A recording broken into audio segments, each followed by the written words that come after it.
It had been raining since noon, one of those cold, relentless spring storms that made everything feel heavier than it should. I had been driving home from visiting my mom 2 towns over, humming along to an old playlist, when the first sign of trouble came. The dashboard lit up with a blinking red warning light. I tapped the steering wheel nervously, telling myself I'd make it the rest of the way home. I still had an hour's drive ahead, and I hated the thought of stopping in weather like this. The rain blurred the view beyond the windshield, making the world look like a watercolor painting in shades of gray. Then it happened. A loud clunk from under the hood, followed by the gut-dropping feeling of my car losing speed. My heart pounded as I tried to guide the vehicle to the side of the road. I pulled over onto a narrow shoulder, the wet gravel crunching beneath my tires, the hazard lights clicking in a steady rhythm. Steam began curling up from the front of the car like ghostly fingers, and that's when the full reality hit. My car had died, and I was stuck in the middle of nowhere in the pouring rain. I reached for my phone, already knowing it wouldn't be good. No signal. I held it higher, moved it around, even stepped out into the cold rain, but nothing. My sweater soaked instantly, and the dampness spit into my skin. I got back in, hugging myself, trying to think. I had emergency roadside assistance, but calling them was impossible without service. All I could do was sit and hope someone would pass by. The road wasn't completely deserted, but it wasn't busy either. Maybe a car every 10 minutes. About 20 minutes later, a pair of headlights appeared in my rearview mirror. They slowed, and my pulse quickened. The vehicle, an old dark green pickup, pulled in behind me. For a moment I hesitated, because you can never be too careful. But then a man stepped out, tall, probably mid-40s, wearing a dark work jacket and a baseball cap. He kept a polite distance at first and called out over the rain. "Car trouble." His voice was warm, steady, not too loud, not too pushy. I nodded and explained that the engine just gave out. He walked closer, holding an umbrella he must have grabbed from the truck. "Let's take a look," he said, glancing at the hood.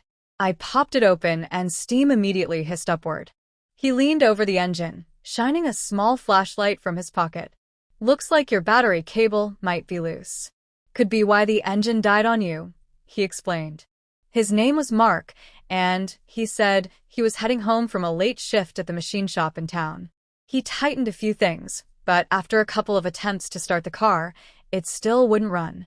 Just then, another pair of headlights cut through the rain from the opposite direction. A silver SUV pulled over in front of my car, and a younger man hopped out, wearing a raincoat. "Need an extra hand?" he asked with a friendly grin. Mark nodded, stepping back a little. The newcomer's name was Ryan, and he said he was on his way to visit his sister, but didn't mind stopping to help. They took turns checking things, Ryan working the ignition while Mark looked under the hood, then swapping so Ryan could try adjusting the cables himself. The rain kept pouring, but their teamwork was almost comforting to watch. Every time they swapped places, I noticed how they moved with an easy rhythm, not stepping on each other's toes, both just genuinely focused on getting me back on the road. At one point, Ryan went back to his SUV and returned with a thermos. "Here," he said, handing me a paper cup of coffee. "It's not fancy, but it's hot." I took it, grateful for the warmth, feeling my fingers thaw a little as steam curled into the cold air. After nearly 40 minutes of trying different fixes, the moment finally came. Ryan had just resecured the battery cable while Mark adjusted the clamps on the alternator connection. I turned the key, holding my breath, and the engine roared back to life, like it had just woken from a deep sleep. Relief washed over me so quickly I almost laughed and cried at the same time.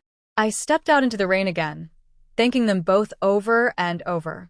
Mark shook my hand, his grip firm but kind. "Glad we could help. Just make sure to get this checked at a shop soon," he said. Ryan gave a small wave, his hair damp from the rain despite the hood of his coat. "Drive safe, okay?" As I pulled back onto the road, I watched their vehicles in my mirror, the pickup and the SUV, each heading off in opposite directions. The rain had slowed to a light drizzle, and a thin break in the clouds let a pale beam of moonlight touch the wet pavement. I kept thinking about how neither of them had to stop, how each one had arrived at just the right moment, and how they had worked together without even knowing each other. By the time I got home, I knew this wasn't something I'd ever forget. In a world that often feels too busy, too self-absorbed, there are still people who will take turns helping a stranger just because it's the right thing to do. That night wasn't about a broken car, it was about kindness, timing, and the way strangers can become teammates, even for just a short while, on a dark, rainy road.